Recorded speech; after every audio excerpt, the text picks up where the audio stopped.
Hello students, कैसे हैं सभी लोग। Welcome back to history with Rohini. मैं रोहिणी दुबे और हम पढ़ रहे हैं विषय इतिहास। कर रहे हैं तैयारी बोर्ड की। सीबीएसई बोर्ड के अंतर्गत इतिहास में जो चीज़ें दी गई हैं, जो सिलेबस है, उसे हम लोग कंप्लीट कर रहे हैं। हमने अभी तक अपने 5 चैप्टर कंप्लीट कर लिए हैं और अभी हमारा 6वां चैप्टर चल रहा है। सारे वीडियोस मैंने ईजीएस्ट लैंग्वेज में जितना ज़्यादा से ज़्यादा ईजी वे में बता सकती थी मैंने आपको बताए। उसके अलावा अगर आपको फिर भी कोई चीज़ समझ में ना आए तो आप मुझे ज़रूर बताएं, मैं उसके ऊपर वीडियो बनाऊंगी और आपको समझाऊंगी। फिलहाल हम स्टार्ट करते हैं अपना क्लास। अभी हमारा चैप्टर जिसका नाम है भक्ति सूफी परंपराएं। इसके अंतर्गत हमने सूफीवाद, भक्ति, जो भी हमारे देश में जिस तरीके से परिवर्तन हुए धार्मिक व्यवस्थाओं में, धार्मिक अवधारणाओं में, वो चीजें हम लोगों ने पढ़ी। कल हमने सूफीवाद पढ़ा था। सूफीवाद क्या है, उस शब्द की उत्पत्ति कहाँ से हुई, उसके अंतर्गत किस तरह की चीजें, कैसी अवधारणाएं हैं, कैसे सूफीवाद इस्लाम से अलग होकर एक नए संप्रदाय के तौर पर समाज में आया, ये सारी चीजें मैंने कल बताई थी कल की अपनी क्लास में। उस वीडियो का लिंक मैं आपको इस वीडियो की डिस्क्रिप्शन में दे दूंगी, आप उसको जरूर देखें तो आपकी तैयारी में काफी आपको फायदा मिलेगा। तो स्टार्ट करते हैं आज का क्लास। और सूफीवाद अभी हमारा चल रहा है क्योंकि वो छोटा टॉपिक नहीं है, काफी बड़ा टॉपिक है। उसके अंतर्गत आज हम आएंगे सिलसिले पे। कल हमने आपको बताया था, हमने बात की थी इस बारे में कि सूफीवाद जो आया वो इस्लाम धर्म से अलग हो गया था। मतलब इस्लामी कट्टरता को इन लोगों ने नकार दिया और जिन लोगों ने इस्लामी कट्टरता को नकारा उन्होंने अध्यात्म का रास्ता अपनाया, वैराग्य की तरफ बढ़े और अपने हिसाब से उन्होंने कुरान की व्याख्याएं की और एक अलग तरीके की उनकी अपनी दुनिया थी जिसमें वो लोगों की सेवा करते थे। इसलिए कुछ उनकी ऐसी अवधारणाएं थी कि जिसमें हिंदू और मुस्लिम दोनों बराबर से उनके अनुयायी बने, उनके मुरीद बने। कुछ समय के बाद सूफीवाद के अंतर्गत बहुत सारे संत भी हो गए, 1 हुए, 2 हुए, फिर और भी हुए और इस तरीके से सूफीवाद के अंतर्गत बहुत सारे पार्ट हो गए जिन्हें सिलसिले कहा जाता है। सभी संप्रदायों ने अपने सिलसिलों की स्थापना की। उन सिलसिलों के बारे में हम आज पढ़ेंगे। वैसे तो सिलसिले बहुत सारे हैं सूफीवाद में, लेकिन हमारी बुक में 2 के बारे में 2 का उल्लेख किया गया है, तो हम फिलहाल वही पढ़ेंगे क्योंकि अभी हमें सिर्फ अपनी एग्जाम की तैयारी करनी है। एक्स्ट्रा चीजें हम लोग बाद में पढ़ेंगे जनरल नॉलेज के हिसाब से। तो सिलसिले में जो पहला सिलसिला जिसका उल्लेख आपकी बुक में है वो है कादरी सिलसिला। ज्यादातर यही हुआ है, ये मैं आपको बता दूं कि ज्यादातर ये चीज जो भी सिलसिला का नाम दिया गया तो जो उनके संस्थापक थे उनके नाम पर ही इन सिलसिलों के नाम पड़े। जैसे कि कादरी सिलसिला था तो इनके जो संस्थापक थे वो थे अब्दुल कादिर जिलानी। अब्दुल कादिर जिलानी कादरी सिलसिले के संस्थापक थे। इसके अलावा इस सिलसिले के बारे में और कोई जानकारी बुक में खास है नहीं, हमारे लिए तो अभी इनका नाम ही इम्पोर्टेंट है, यही पेपर में पूछा जाता है। जिस सिलसिले के बारे में विस्तार से वर्णन बुक में किया गया है वो है चिश्ती सिलसिला। उसके बारे में हम लोग बात करते हैं। काफी सारी चीजें उसके बारे में बुक में दी गई हैं और वो आपसे पेपर में जरूर पूछे जाते हैं। इस वाले टॉप जो चैप्टर है आपका उसमें से बहुत क्वेश्चंस बनते हैं, 1 नंबर के क्वेश्चन भी बहुत बनते हैं, तो आप लोग अच्छे से इसकी तैयारी करें। 3 नंबर में भी आपका बाशरिया बेशरिया मैंने कल समझाया था, वो भी बहुत इंपॉर्टेंट क्वेश्चन है, वो जरूर से आता है आपके पेपर में, किसी ना किसी टर्म में आपको वो जरूर देखने को मिलेगा और बोर्ड एग्जामिनेशंस में भी वो क्वेश्चन मैंने कई बार रिपीट होते हुए देखा है। तो चिश्ती सिलसिले की बात करते हैं हम लोग, क्योंकि वो बहुत अच्छे से हमारी बुक में दिया गया है। सबसे पहले तो ये इसलिए दिया गया है, सिर्फ इसके बारे में वर्णन इसलिए है क्योंकि जितने भी सिलसिले थे उन सभी में सबसे ज्यादा पूजनीय सिलसिला जो था वो चिश्ती सिलसिला था। ठीक है, तो पहला पॉइंट हम लोग अपने क्वेश्चंस पर आते हैं। तो सर्वाधिक पूजनीय चिश्ती सिलसिले की बात हो रही है। सबसे ज्यादा पूजनीय सिलसिला जो था वो चिश्ती सिलसिला था। भारत में सबसे ज्यादा फेमस यही रहा और इसी के बहुत सारे अनुयायी जो थे वो भारत में थे। दूसरा, इसके संस्थापक की बात करते हैं, बहुत आता है 1 नंबर में। संस्थापक इसके कौन थे? शेख मुइनुद्दीन चिश्ती। अब मुइनुद्दीन चिश्ती जो थे वो इसके संस्थापक थे, इसीलिए इस सिलसिले का नाम चिश्ती सिलसिला या चिश्ती संप्रदाय रखा गया। मुइनुद्दीन चिश्ती ने इसकी जो स्थापना है वो की थी अजमेर में, अजमेर राजस्थान में इसकी स्थापना की थी। इसी कारण से अजमेर शरीफ बना हुआ है जहां पर मुइनुद्दीन चिश्ती की दरगाह है और बड़ी तादाद में हर वर्ष वहां पर हिंदू और मुस्लिम दोनों धर्म के लोग माथा टेकने के लिए जाते हैं। तो संस्थापक मुइनुद्दीन चिश्ती और स्थान अजमेर शरीफ। आपकी बुक में चिश्ती संप्रदाय के सारे गुरुओं की लिस्ट दी गई है, तो उसको आप लोग जरूर देख लें। बुक में इसमें 5 गुरु जो है या 5 संत वो हुए हैं विशेष तौर पर चिश्ती संप्रदाय में। मुइनुद्दीन चिश्ती, कुतुबुद्दीन बख्तियार काकी, बाबा फरीद, जिनको फरीदुद्दीन गजे शंकर कहते थे, लेकिन इनको शॉर्ट में इनका नाम बाबा फरीद है। उसके बाद आपके निजामुद्दीन औलिया, बहुत ज्यादा फेमस निजामुद्दीन औलिया, दिल्ली अभी दूर है, ये एक वक्तव्य आपने सुना होगा, ये इनके ही द्वारा कहा गया था। और नसीरुद्दीन चिराग, ये दिल्ली का चिराग इनको कहा जाता है। तो पांचों के नाम और पांचों के टाइम पीरियड और कहाँ उनकी दरगाह है, ये सब कुछ आपकी बुक में एक लिस्ट है, उसको आप लोग जरूर से याद करें। वापस आते हैं, चिश्ती सिलसिले की बात हो रही है तो संस्थापक शेख मुइनुद्दीन चिश्ती थे। अजमेर शरीफ इनकी दरगाह है जिसके जो कि बहुत ज्यादा फेमस है। अब हम लोग कुछ क्वेश्चंस पर और आते हैं अपने। कौन कौन से प्रश्न हैं जो हमारी चिश्ती संप्रदाय से बनते हैं? ये 2-3 क्वेश्चंस मैंने आपको बताया कि संस्थापक कहाँ पर स्थापना हुई, ये आपसे जरूर पूछा जाएगा। इसके बाद अगला क्वेश्चन जो हमारा है वो है कि इस दरगाह पर जब ये स्थापित हुई तो सबसे पहले दिल्ली से जाने वाला सुल्तान कौन सा था जो यहाँ पर गया? तो सर्वप्रथम मोहम्मद बिन तुगलक, दिल्ली सल्तनत का शासक, तुगलक वंश का शासक, यहाँ पर अजमेर शरीफ गया था।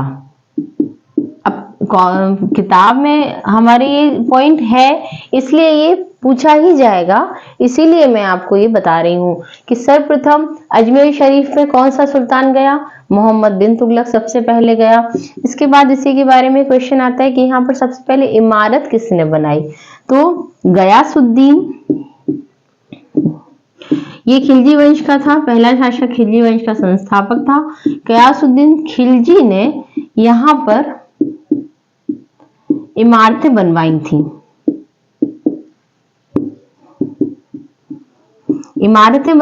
पर ये वहां पर गया नहीं। ठीक है, ये याद रखिए क्योंकि खिलजी वंश पहले आया, तुगलक वंश बाद में आया। तो दिल्ली से जाने वाला पहला सुल्तान मोहम्मद बिन तुगलक है, इमारत बनवाने वाला सुल्तान गयासुद्दीन तुगलक है। इसके बाद मुगल शासकों की अगर हम बात करें तो अकबर यहाँ पर गया है और अकबर यहाँ 16 बार गया है। ये कैसे कि जो तीर्थ यात्री थे जो अजमेर शरीफ में जाते थे तो वो बहुत सारे भक्ति गीत गाते हुए घूमते थे, तो उन्हीं भक्ति गीतों से प्रभावित होकर अकबर ने अजमेर शरीफ की यात्रा की और उसको वहां पर इतना ज्यादा अच्छा लगा कि वो 16 बार उसने अजमेर शरीफ की यात्रा की। फिर तो साल में 2 बार भी वो चला जाता था, या उसके लिए जो ओकेजन्स बहुत स्पेशल होते थे उन पर, जैसे उसका पुत्र जहांगीर पैदा हुआ तब भी वो वहां पर गया था। इसके अलावा कोई बहुत बड़ी विजय वो करके आता था तो भी वो वहां पर आशीर्वाद लेने के लिए जाता था। और उसने टाइम टाइम पर अजमेर शरीफ में बहुत सारे दान वगैरह भी उसने वहां पर किए हैं। तो इस तरीके से ये कुछ राजाओं के नाम हैं जो अजमेर शरीफ गए। कौन कब गया, पहली बार कौन गया, अकबर कितनी बार गया, ये एक एक नंबर के क्वेश्चंस हैं, इसलिए मैंने आपको ये कंप्लीट करवाया। सिलसिलों की हम लोग बात करें तो यहाँ पर होता क्या था, सिलसिला तो चिश्ती सिलसिला था और इनकी दरगाह थी। अभी हम लोग मोइनुद्दीन चिश्ती की दरगाह के बारे में बात कर रहे हैं। तो मोइनुद्दीन चिश्ती की दरगाह यानी कि अजमेर शरीफ जो थी, तो ये राजा लोग जाते थे तो वहां पर क्या करते थे या वहां पर अभी भी क्या होता है, तो ये कुछ इनकी शब्दावलियां हैं जिनके बारे में हम बात करेंगे। पहला तो यहाँ पर क्या होता है, एक वर्ड आता है जियारत। तो दरगाह में लोग क्या करते हैं, जियारत। जियारत का मतलब क्या होता है, इबादत, इबादत या उपासना करना।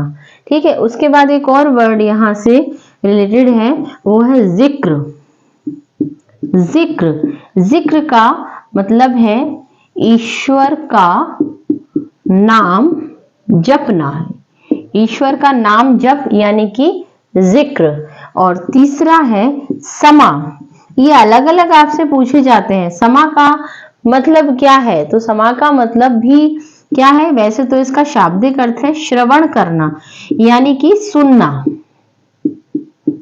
और थोड़ा सा हम लोग इसको और एलाबोरेट अगर करें तो समा, ये जो आपकी दरगाह होती हैं यहाँ पर संगीत का बहुत महत्व है।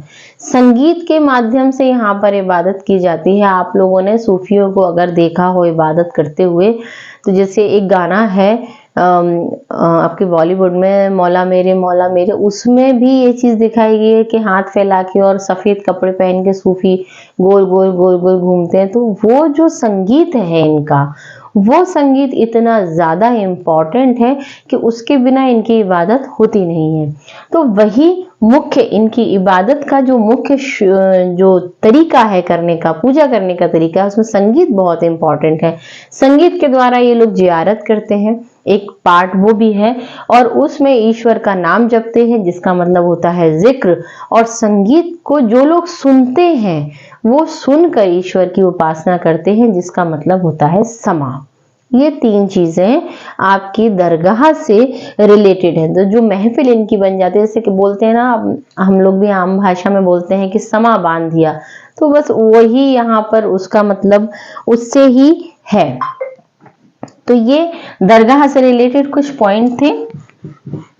एक और चीज है यहाँ क्वेश्चन के हिसाब से, मुगल सम्राट शाहजहां जो था, जिसने कि ताजमहल बनाया, अकबर का पोता था, तो मुगल सम्राट शाहजहां की पुत्री थी। शाहजहां की पुत्री, उसका नाम क्या था, जहानारा, जहां आरा। ये शाहजहां की पुत्री थी। इसने, जहानारा ने मोइनुद्दीन चिश्ती की जीवनी लिखी है। ठीक है, अब ये आपको बहुत इंपॉर्टेंट क्वेश्चन, एक नंबर का, मोइनुद्दीन चिश्ती की जीवनी लिखी है। क्वेश्चन है किसने लिखी, जहानारा ने लिखी। किसकी लिखी, मोइनुद्दीन चिश्ती की। उसका जो टॉपिक है वो क्या है, जीवनी का नाम मुनिस अल अखाहा। मुनिस अल अखाहा, ये इनकी किताब का नाम है। इस किताब को किसने लिखा है, जहानारा ने। और ये है क्या, एक जीवन चरित्र है। और किसके लिए लिखा गया है, मोइनुद्दीन चिश्ती के लिए लिखा गया है। नाम इसका है मुनिस अल अखा। है क्या इसमें मोइनुद्दीन चिश्ती का जीवन चरित्र है, साथ में जहानारा ने इसमें उल्लेख किया है जब वो अजमेर गई थी अपने पिता शाहजहां के साथ, तो उस यात्रा का वर्णन उन्होंने इसमें किया है। किस तरीके से उन्होंने यात्रा की, कितने दिन वो कहाँ पर रुकी और उसके बीच में कौन कौन से नियमों का पालन किया, इसका उल्लेख आपकी बुक में प्रॉपरली एक बॉक्स में दिया गया है, जिसमें जहां नारा ने जो बताया है वो उदाहरण दिया है। उसको आप लोग अगर पढ़ेंगे तो आपको ज्यादा अच्छे से वो चीज समझ में आएगी। हमारे लिए उसमें से सिर्फ इतने ही क्वेश्चन निकलते हैं कि जीवनी कौन सी है। मोइनुद्दीन चिश्ती की जीवनी का नाम आपसे पूछा जा सकता है मुनिस अलखाहा, और आपसे पूछा जा सकता है कि इसको लिखा किसने, तो जहां नारा ने इसको लिखा। इसके अलावा और कोई भी क्वेश्चन हमारे लिए यहाँ पर इंपॉर्टेंट नहीं है। अब हम बात करते हैं कुछ सूफी संतों की, जिनका उल्लेख हमारी किताब में है, इसलिए हमें उनके बारे में बात करना बहुत जरूरी है। तो पहले सूफी संत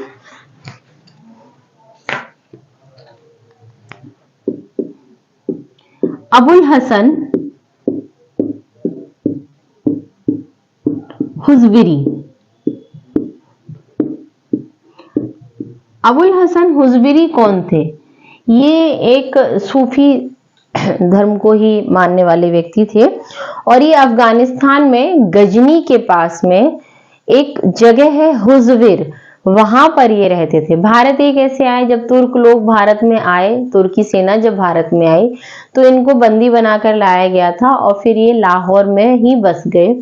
लाहौर में ही बसते हुए इन्होंने एक किताब लिखी।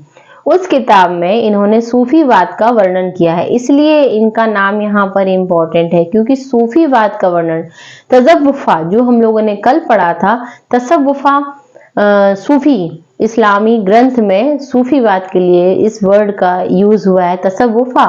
उसके बारे में इन्होंने अपनी किताब में पूरा विवरण दिया है और ये भी बताया है कि सूफियों को किस तरीके से नियमों का पालन करना चाहिए। कश्फ उल महफूफ इनकी जो पुस्तक है, इनकी पुस्तक का नाम है कश्फ उल महबूफ। ठीक है, कश्फ उल कश्फ उल महजूब। थोड़े से टिपिकल नेम है तो याद करने में दिक्कत हो सकती है आपको, पर 3-4 बार आप पढ़ेंगे बोलेंगे तो वो प्रोनाउंसिएशन हो जाएगा। तो हमारे लिए यहाँ इंपॉर्टेंट अबुल हसन हुजविरी कहाँ के थे? हुजविर के थे। उन्होंने एक किताब लिखी, उसका नाम क्या है? कश्फ उल महजूब। और क्या लिखा है इसमें? सूफीवाद के नियम एक लाइन में हम लिख लेते हैं, लिखे हैं। ठीक है, इन्होंने इसमें क्या लिखा है? सूफीवाद से रिलेटेड जितने भी नियम हैं उनका उल्लेख इन्होंने इसमें किया है कि जो भी सूफी को अपनाता है उसे किस तरीके से रहना चाहिए। और इसमें कुछ भी नहीं है। 1073 में हुजविर की मृत्यु हो गई थी, लाहौर में ही रहते हुए। दूसरे जो हमारे सूफी संत हैं, शेख नसीरुद्दीन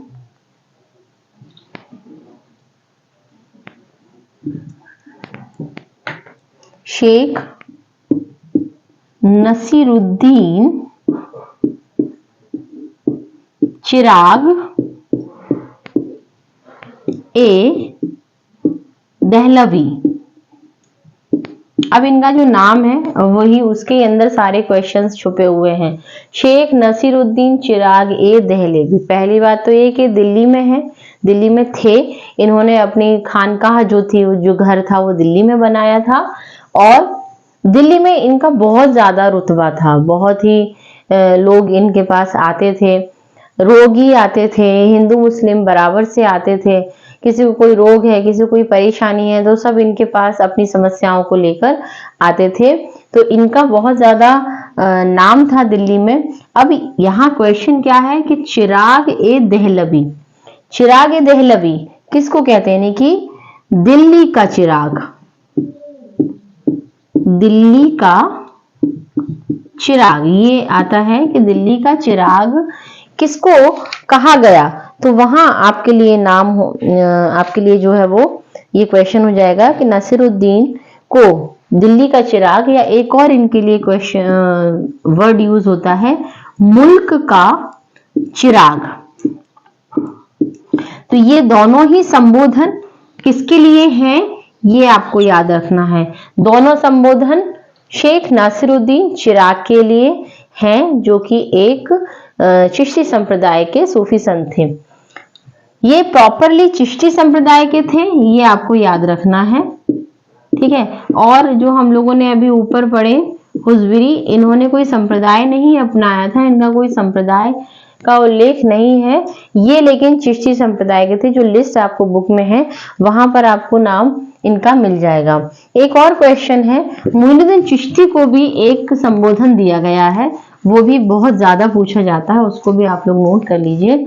मोइनुद्दीन चिश्ती गरीब नवाज, गरीब नवाज, ये किसको कहा गया, ये नाम किसका है, ये मोइनुद्दीन चिश्ती का नाम है, उनको गरीब नवाज की संज्ञा दी गई है।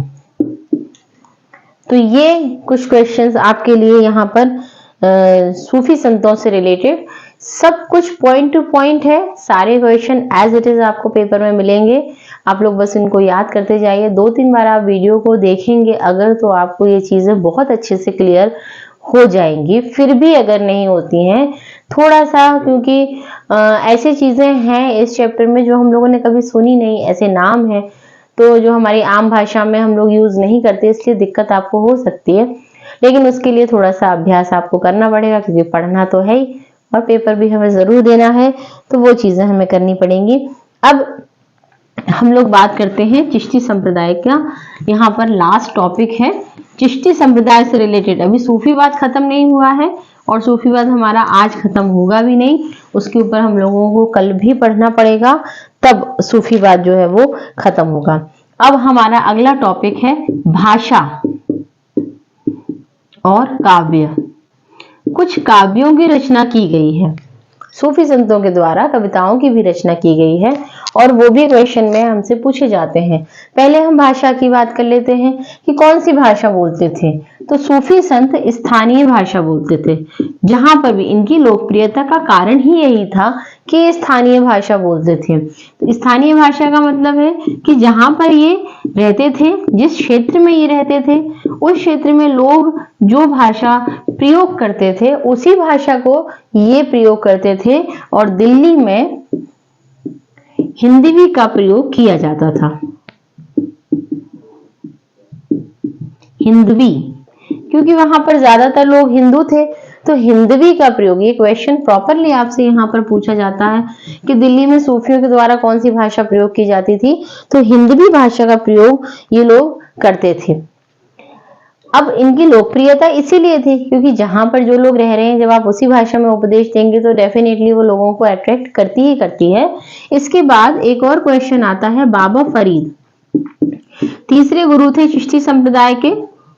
बाबा फरीद, फरीदुद्दीन गजे शकर, तो ये तीसरे गुरु थे। इन्होंने भी स्थानीय भाषा का प्रयोग किया, स्थानीय भाषा में काव्य लिखे, ठीक है, ये आपको याद रखना होगा। इन्होंने स्थानीय भाषा में काव्य लिखे, और बहुत इंपॉर्टेंट पॉइंट बताने जा रही हूं आगे। स्थानीय भाषा में इन्होंने काव्य लिखे और उन्हें, उन रचनाओं को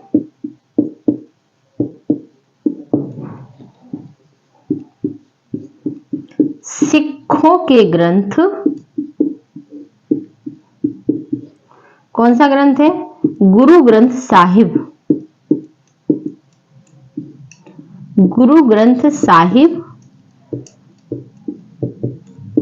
याद रखिएगा, गुरु ग्रंथ साहिब में शामिल किया गया। ये पूछा जाता है। कुछ और भी गुरु हैं जिनकी काव्य रचनाओं को गुरु ग्रंथ साहिब में डाला गया है, कबीर भी है इसमें। तो हम जैसे जैसे पढ़ेंगे वैसे वैसे उनके नाम आएंगे और उन्हें हम लोग लिख लेंगे।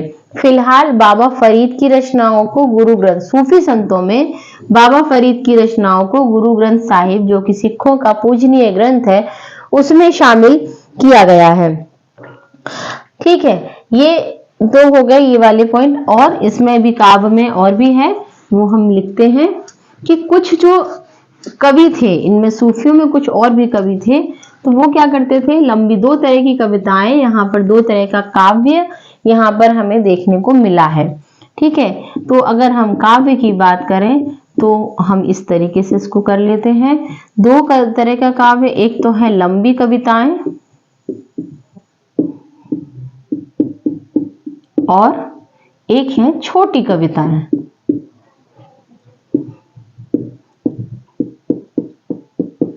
तो लंबी कविताएं जो हैं उन्हें क्या कहते थे, मसनवी। लंबी कविताओं को मसनवी कहा जाता था। और इसका उदाहरण आप लिख लीजिए, ये अपने आप में एक जनरल नॉलेज का क्वेश्चन है।